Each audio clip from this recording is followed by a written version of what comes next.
Very pleasant morning to all of you gathered here. I am Nageshwari, Assistant Professor, Department of History, Sita Lakshmi Ramaswamy College. Everyday newspaper carry the message of human rights violations against women, children or elderly group of people. Though we have enough constitutional safeguards and protective mechanisms at the national and international level, human rights violations against either individual or state are growing day by day.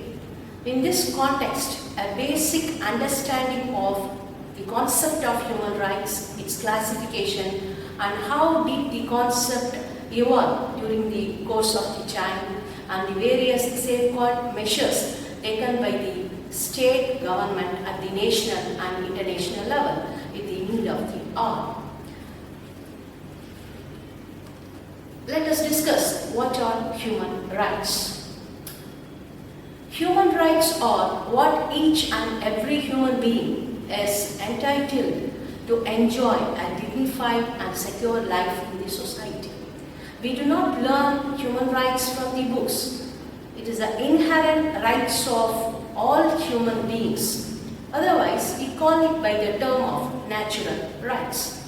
Human rights are classified into three categories. The idea of three generations of human rights was first proposed by Karl Wasser at the International Institute of Human Rights in Strasbourg in the year 1979.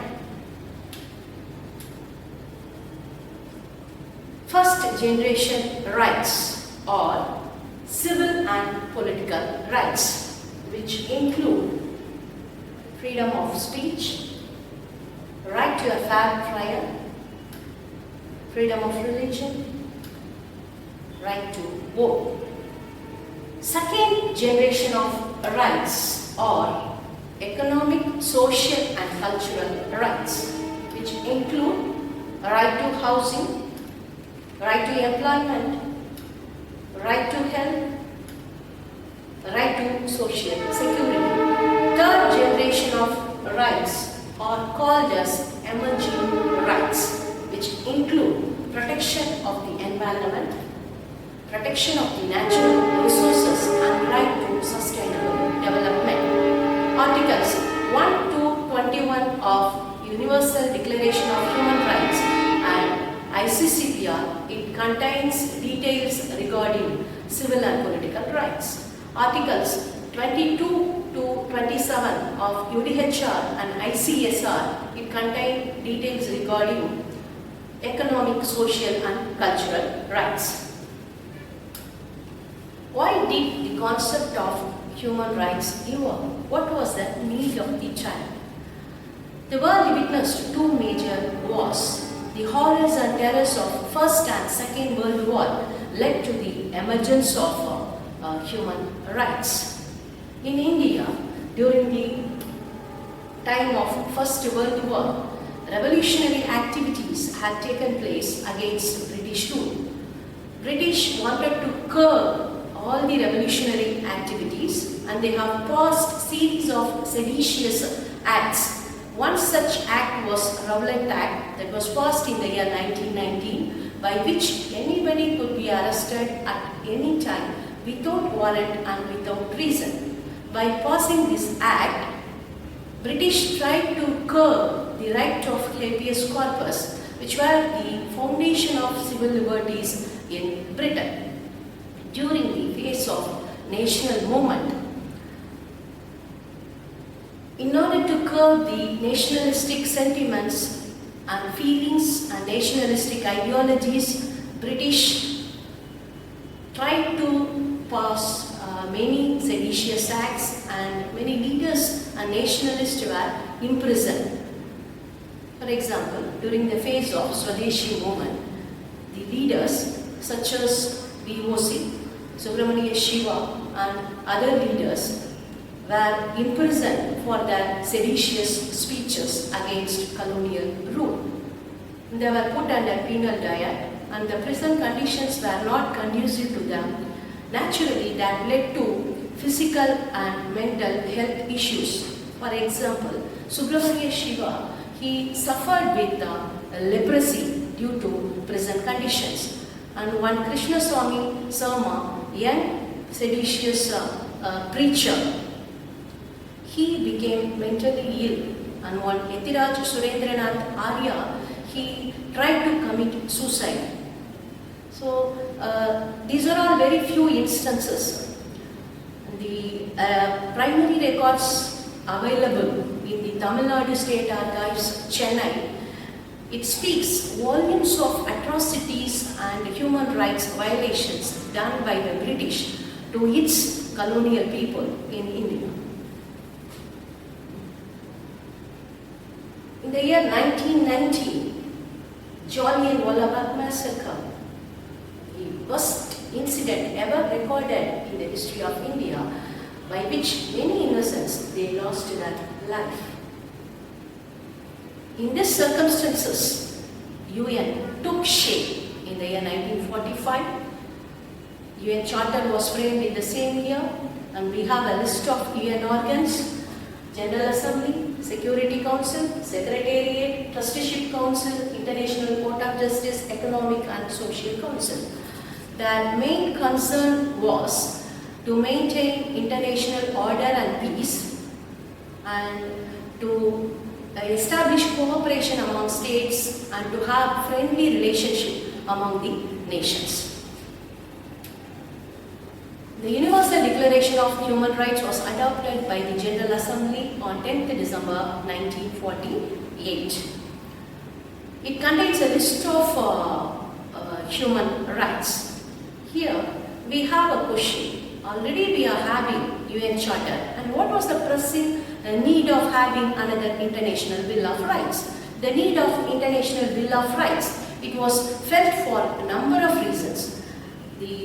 For example, the UN Charter do not effectively guarantee the implementation of human rights, and it does not clarify how states can be accountable to UN for such implementation.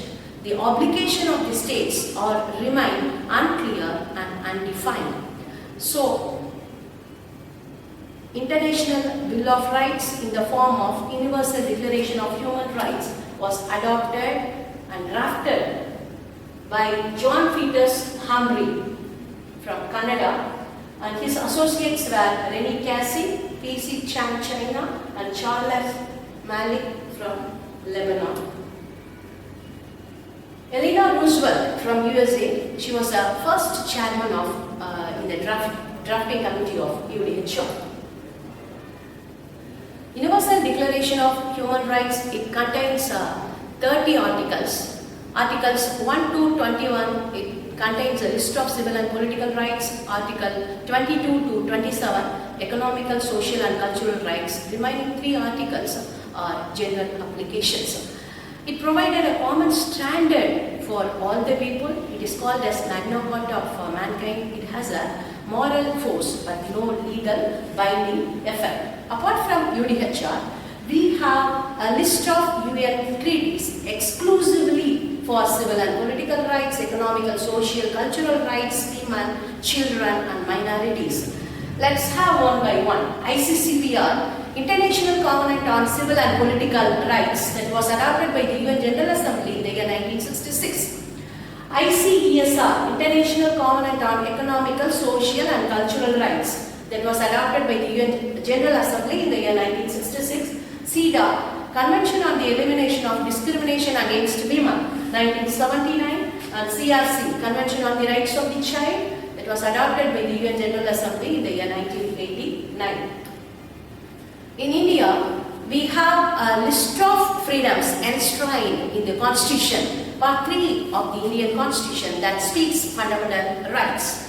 Right to equality, right to freedom, right to constitutional safeguards, right to freedom of religion, and right against exploitation, cultural and educational rights, right to constitutional remedies. Dr. Ambedkar, he described this right to constitutional remedies, that is Article 32 of the Indian Constitution, as the heart and soul of the Indian Constitution.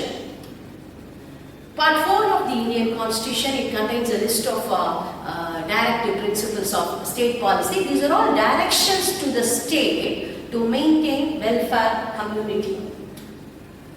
Apart from the constitutional safeguards, we have institutions such as National Human Rights Commission, State Human Rights Commission, National Commission, state level commissions for women, children, minorities and so on.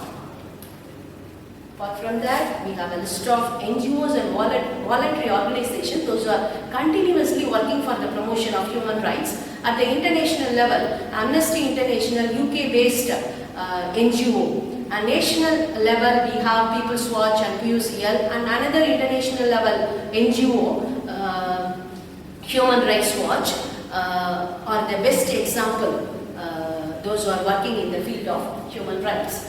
Their main intention and main objectives was to promote society free of human discrimination and injustice and create social economical conditions for the realization of human values and to cultivate nurture of human rights through education and training.